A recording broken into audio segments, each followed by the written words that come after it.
отворено прашањето за црните листи, за измените што ги подготвува владата околу законот за рестриктивни мерки.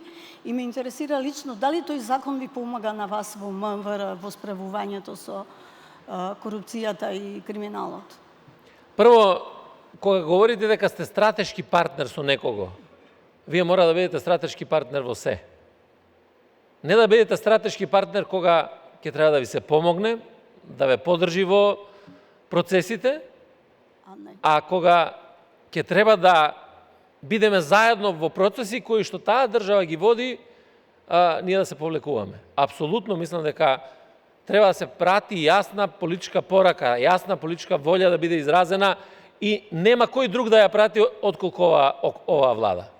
Верувајте, ниту тие, ниту ние не можеме да очекуваме дека некој друг од македонското општество ќе прати посилна порака со која што ќе ги подржи овие чекори кои што ги преземаат пред се во борбата против корупцијата, криминалот и застранување во делот на интеграциите на државата и останувањето на вистинскиот пат. Така да, ние можеме да разговараме за методите како тоа да биде реализирано и така натаму. Меѓутоа, законот за рестриктивни мерки, јас ќе надополнам дека тука треба да има промена и на други законски решенија, пред се законот за кривична постапка, законот за јавни набавки и низа на други. Треба да се направи анализа.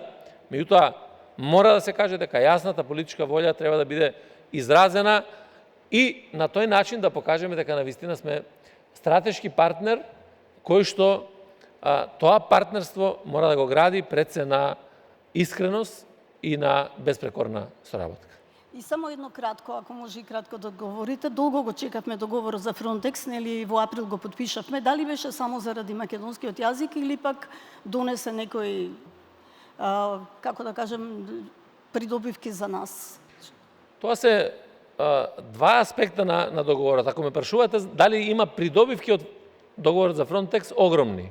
Прво имаме заедничка операција, второ можеме да ги користиме сите ресурси на Фронтекс од информации до опрема со која што тие располагаат. И тука нема дилема. Второ, да се вратам на првиот дел од прашањето. Зошто беше подпишан овој договор многу подоцна од парафирањето? Јас го парафирав тој договор во 2018 година, како договор прв во регионот кој што беше испреговаран и парафиран заедно со тогашниот комесар за внатрешни работи Аврамопулос. Меѓутоа, имавме блокада токму заради македонскиот јазик.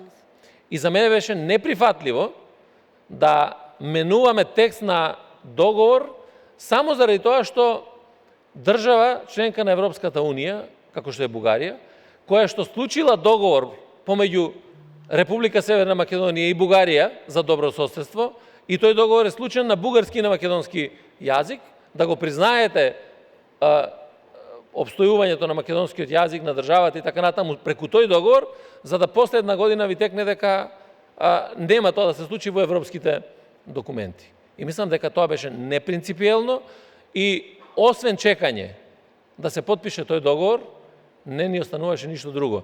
За среќа, низ многу разговори, низ многу аргументи кои што беа на страната на Македонија, ние успеавме да се прифати тој договор и да имаме денеска придобивки од сето тоа.